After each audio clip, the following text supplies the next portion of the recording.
আসসালামু আলাইকুম ব্যারিস্টার হাসান। ওয়ালাইকুম আসসালাম। আমরা জানি যে ডিডব্লিউপি অলরেডি যারা ফ্রডুলেন্ট ওয়েতে পাবলিক ফান্ড নিচ্ছেন তাদের বিরুদ্ধে ক্র্যাকডাউন শুরু করেছে এবং এরই মধ্যে অনেক ফ্রডুলেন্ট ধারী পাবলিক ফান্ড সিকার যারা আছেন তারা কনভিক্টেড হয়েছে। এই সম্পর্কে আপনার কাছে ওভারঅল কি তথ্য আছে? ডিডব্লিউপি তারা কনফার্ম করেছে যে তারা লিগ্যাল অ্যাকশন নেবে, কিংবা লিগ্যাল অ্যাকশন অলরেডি তারা নেওয়া শুরু করেছে। বিশেষ করে যারা বেনিফিট সিস্টেমটাকে ফ্রড করে, চিটিং করে তারা এখান থেকে বেনিফিটেড হতে চাচ্ছে।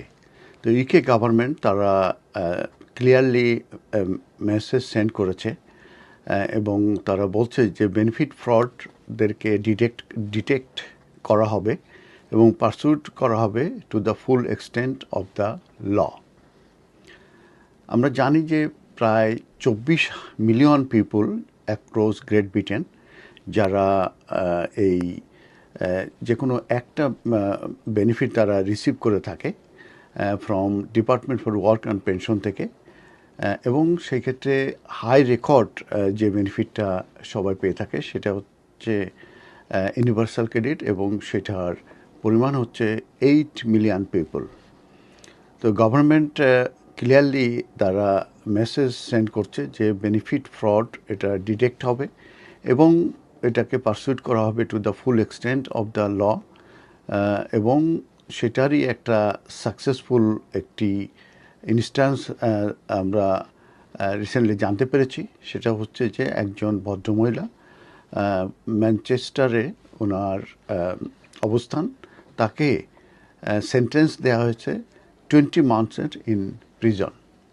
তো এই যে 51 ইয়ার্স ওল্ড যার কথা আমি বলছি, যে 20 মান্থসের যে প্রিজন সেন্টেন্স পেয়েছেন, উনি 110,000 পাউন্ড উনি পকেটেড করেছেন এই বেনিফিট ফ্রডের মাধ্যমে, যেটি উনি ইন্টাইটেল ছিলেন না।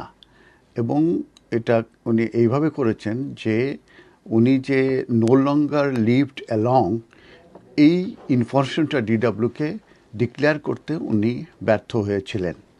এবং ওই ভদ্রমহিলা উনি অ্যাডমিটেড করেছেন 4 counts of benefit fraud at Manchester magistrate court, এবং এটা ঘটেছে অন 12th অফ আগস্টে। এবং উনি যে বেনিফিটগুলো উনি ক্লেম করেছে এবং যেটার মাধ্যমে 110,000 উনি পকেটেড করেছেন, সেগুলো হচ্ছে job seeker allowance, employment support allowance, housing benefit and council tax support. এবং এই ফ্রডটা উনি সংগঠিত করেছেন বিটুইন এপ্রিল 2013 থেকে অ্যান্ড এপ্রিল 2023। তো এবং এইটা ইনভেস্টিগেশনটা করেছিল মূলত DWP pension regional investigation team এবং ম্যানচেস্টার সিটি কাউন্সিল, এবং এটা কিন্তু গোপন তথ্যের ভিত্তিতে তারা ইনভেস্টিগেশন করে কিন্তু তারা তাকে কনভিকশন করতে সমর্থ হয়েছে।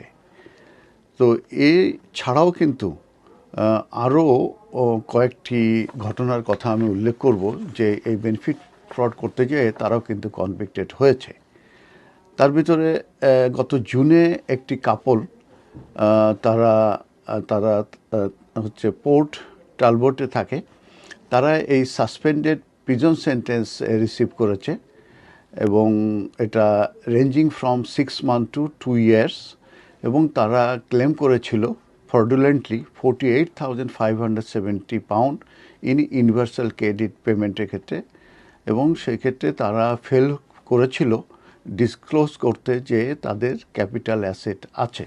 এক্ষেত্রে বলে রাখা ভালো, কেউ যদি হোমওনার হয়ে থাকে এবং সেখানে যদি ইকুইটি থাকে, তারা কিন্তু ইউনিভার্সাল ক্রেডিট জন্য এলিজিবল হবে না, কিংবা কারো যদি 16,000-এর উপরে যদি কারো সেভিংস থাকে তাহলে কিন্তু তারা ইউনিভার্সাল ক্রেডিটের জন্য এলিজিবল হবে না। আরেকটি কাপলের কথা আমি উল্লেখ করি, সেটা সেন্ট হেলেন্সে সে থাকে।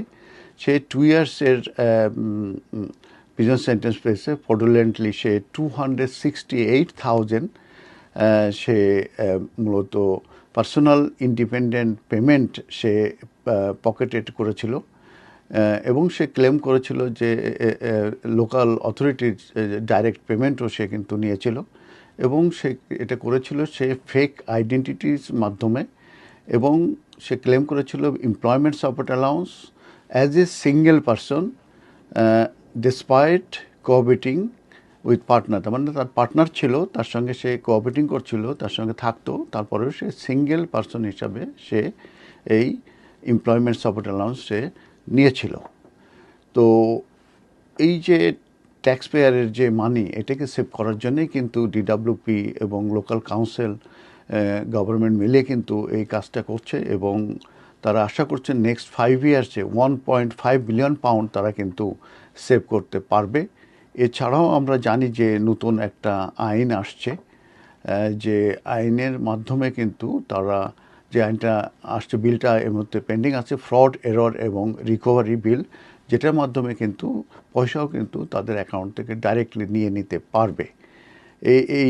এছাড়াও এইভাবে এই ফ্রড ক্র্যাকডাউন করার যে তারা ডিটারমিনেশনে এসেছে এবং যেভাবে তারা কনভিকশন করিয়েছে, করতে সমর্থ হয়েছে, সেই ক্ষেত্রে 9.5 বিলিয়ন পাউন্ড বাই 2030-তে পর্যন্ত তারা ট্যাক্স পেয়ারের মানি সেভ করতে সমর্থ হবে। অতএব একটা জিনিস আপনার খেয়াল রাখবেন, যারাই কিন্তু এই বেনিফিটগুলো পাচ্ছেন, ইউনিভার্সাল ক্রেডিট অন্যান্য বেনিফিট, তারা কিন্তু চেঞ্জ অফ সার্কামস্টেন্স যেটা আছে, যদি আপনার ইনকাম বাড়ে, আপনার যদি অ্যাড্রেস চেঞ্জ করেন, কিংবা আপনাদের যদি কোনো পার্টনারের সঙ্গে আবার যদি আপনারা থাকেন, এই ধরনের যেসব চেঞ্জগুলো মূলত আপনার বেনিফিটকে ইম্প্যাক্ট করবে, কমবে বা বাড়বে, সেগুলো কিন্তু অবশ্যই আপনারা ডিডাব্লিউপিকে জানাবেন। তাহলে কিন্তু এই ধরনের সমস্যার ভিতরে আপনারা পড়বেন না। ধন্যবাদ।